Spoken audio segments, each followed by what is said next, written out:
मैंने सुना है, एक छोटी सी कथा है कि एक राजा के द्वार पर कोई साधु भिक्षा मांगने आया। तो राजा ने साधु को देखा, प्रणाम किया कि प्रणाम बाबा जी, प्रणाम। क्या चाहिए बाबा जी? बोले कुछ दान चाहिए।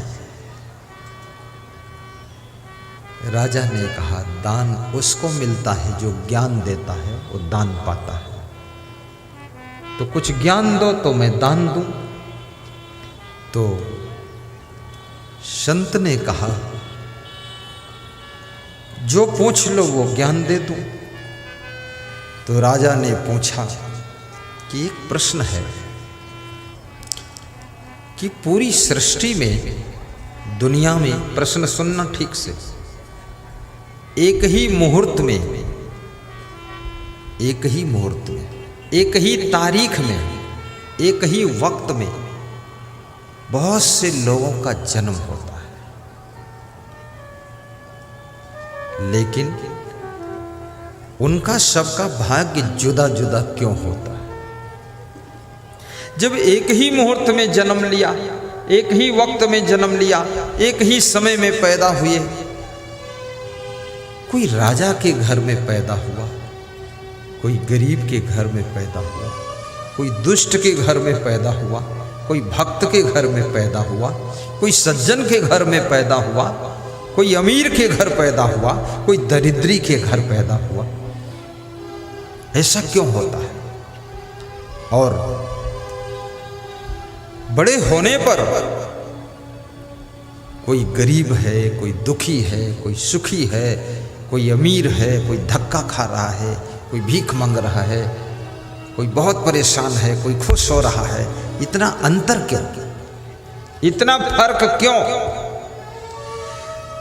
एक ही माँ बाप की संतान एक साथ जन्म लेते हैं, जुड़वा, 2-2 बच्चे जुड़वा, 3-3 जुड़वा, 5-5 जुड़वा, 16-16 बच्चे जुड़वा। विदेश की एक महिला ने 16 जुड़वा बच्चों को जन्म दिया। तुम सोचते होगे महिला कैसी होगी? ऐसी है महिला, और कैसी? तो 16 बच्चे तुम सोचते हो कैसे हुए? जैसे हुए तैसे हुए, तुम्हें क्यों टेंशन? हो गए और क्या।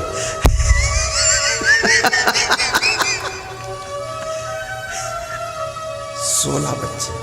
राजा सगर के 60,000 पुत्र थे। महाराजा धीराज धृतराष्ट्र के 100 पुत्र थे।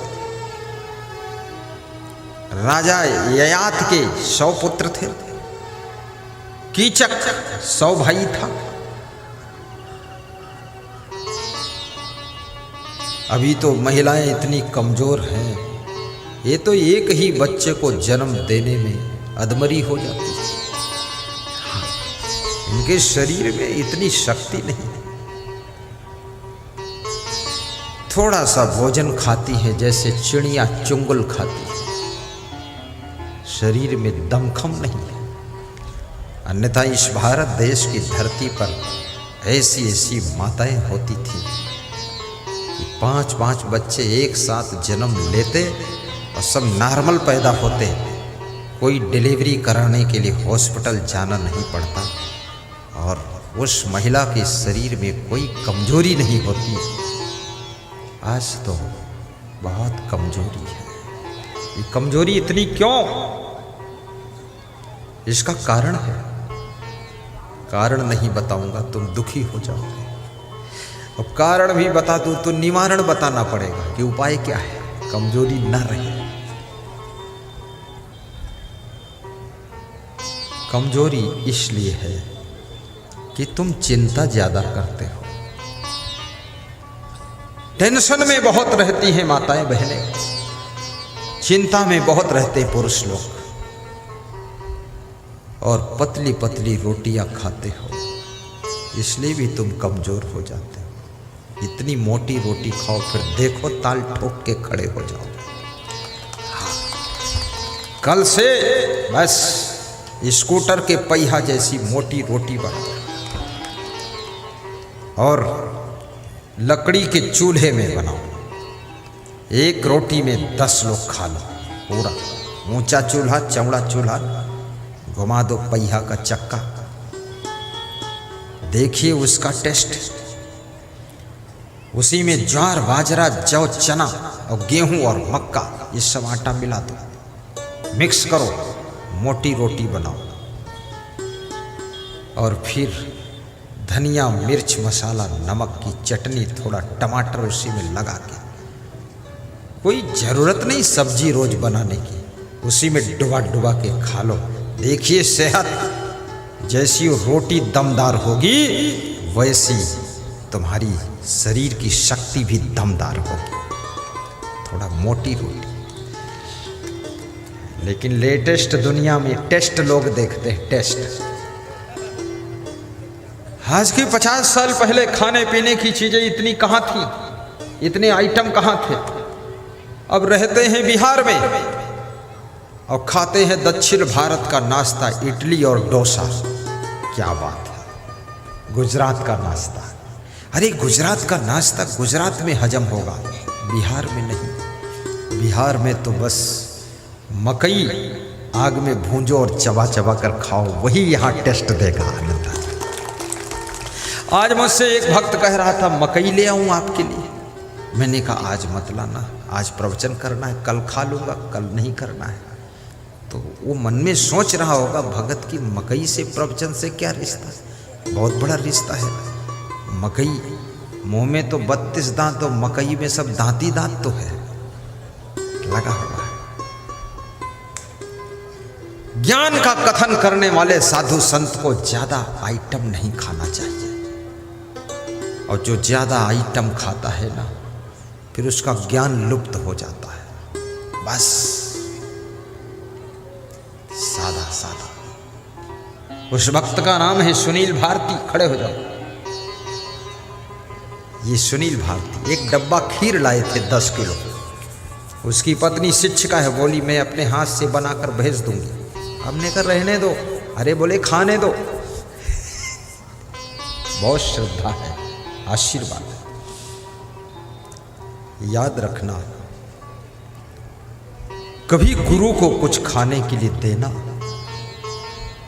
तो गुरु कभी उसे स्पर्श कर ले तो भी समझ लो गुरु का भोग लग गया है, और गुरु देख ले तो समझ लो दृष्टि भोग लग गया है, और गुरु थोड़ा चख ले तो समझ लो कि अब मुख भोग लग गया है, और गुरु सबको बांट दे तो समझ लेना अब गुरुदेव ने वितरण का भोग लगा दिया है। गुरुदेव को पूरा मत खिलाना, अन्यथा गुरुदेव दमादम मस्त कलंदर और गुरुदेव का आखिरी नंबर। गुरुदेव को हमेशा कम खिलाओ। गुरुदेव के साथ में जो सहदेव रहते हैं, सहदेव है उधर देखो, संत लोग ये बहुत मेहनत करते हैं, इनको खिला सकते हैं।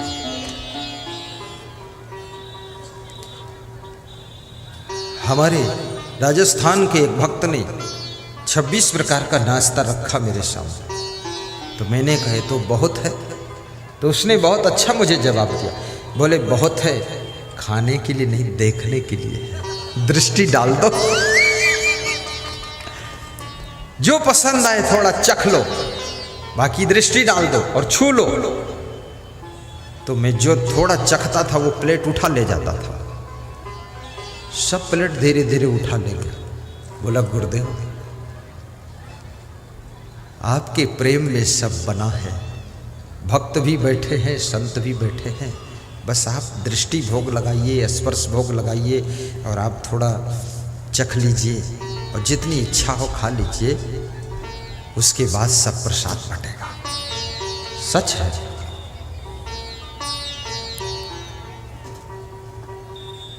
मैं भुना हुआ चना रोज चबाता हूँ, भुना हुआ चना 2 चम्मच चबा लेता हूँ, वो डब्बा से ही निकाल के ढक्कन में लेकर खा लेता हूँ। कटोरी उटोरी झंझट खत्म, कटोरी में फिर चटोरी हो जाएगी। और आपसे भी निवेदन करूंगा कि भोजन जब करने बैठना तब गुस्सा न करना, क्योंकि अन्न देवता है और रसोई अन्नपूर्णा मंदिर है, और तुम्हारी धर्म पत्नी अन्नपूर्णा मंदिर में अन्न पकाने वाली देवी है। भोजन खाने बैठो तो प्रसन्न होकर मुस्कुरा कर धीरे धीरे चबा चबा कर खाइए, और भोजन बनाने वाली महिला को धन्यवाद भी दीजिए कि धन्य हो, रोज बनाती हो, कभी उबती डूबती नहीं हो। महिलाओं से भी मैं कहूँगा तुम भी थोड़ा कम खाना, बस कम खाना चाहिए। 3 बार में खा लो, 4 बार खा लो, लेकिन एक बार में भरो मत ज्यादा। पेट अगर निकलने लग जाए तो चिंता का विषय है। पेट में सिमटा रहना चाहिए। डाइट पे कंट्रोल करिए, और यदि हो सके तो और मिल सके तो सबसे बड़ी दवा बता रहा हूं, आज बता दूं। सुबह सुबह 1 गाजर, 1 मूली, 1 सलजम, 1 चुकंदर, 1 खीरा, हरी मिर्च और सेंधा नमक, काला नमक सब छोटा छोटा काट के उसमें डाल के मिला के, और मुट्ठी भर चना शाम को भिगा के फुला के उसे मिला के, मुट्ठी भर मूंग, खड़ी मूंग भिगा के फुला के अंकुरित करके मिला के, और मुट्ठी भर गेहूं रात में फुला के अंकुरित करके उसमें मिला दो। बनाओगे करीब ये सब थोड़ा थोड़ा 1 किलो तैयार होगा। पति पत्नी और बच्चों के साथ बैठकर सुबह सुबह सप्ताह में 3 दिन खा लो, देखो कितनी बुद्धि बढ़ेगी आपकी, चेहरे पर चमक आ जाएगी, लाइट आ जाएगी। ये बहुत क्रीम पाउडर लगाने की जरूरत नहीं पड़ेगी। हाँ, पूरा ऐसे ही चमक जाओ। मैं चमका कर जाऊंगा यहां से तुमको।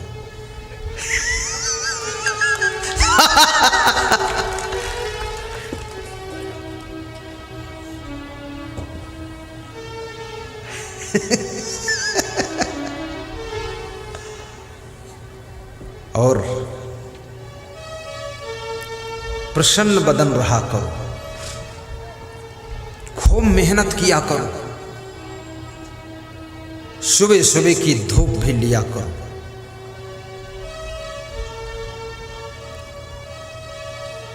गुरुदेव का प्रवचन भी रोज सुना करो। मोबाइल में असंग सर्च करो, यूट्यूब में पूरा प्रवचन आएगा। रात में 9 बजे आस्था भजन चैनल टीवी में प्रवचन आएगा। प्रवचन सुनने से आपकी बुद्धि बढ़ेगी, ज्ञान बढ़ेगा, सद्गुण बढ़ेंगे, सदाचार बढ़ेगा, घर में सुख शांति बढ़ेगी, धन बढ़ेगा, दौलत बढ़ेगी, मकान बढ़ेगा, गाड़ी बढ़ेगी, सब कुछ विकास होगा। तुम्हारे घर में गरीबी रह नहीं सकती है। अगर श्रद्धा से तुमने प्रवचन सुन लिया तो गरीबी दूर निकल कर चली जाएगी।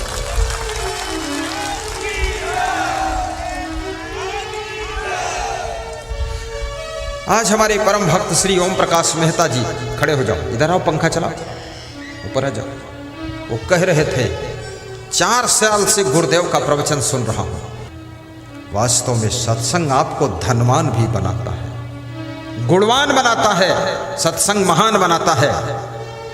भगवान श्री राम, भगवान श्री कृष्ण को भगवान के पद पर पहुंचाने वाला, बचपन से जो उनको सत्संग मिला, भक्ति मिली, उसके प्रभाव से उनमें भगवान का गुण आ गया था, भगवत गुण पैदा होता है। ये सत्संग साधारण चीज नहीं।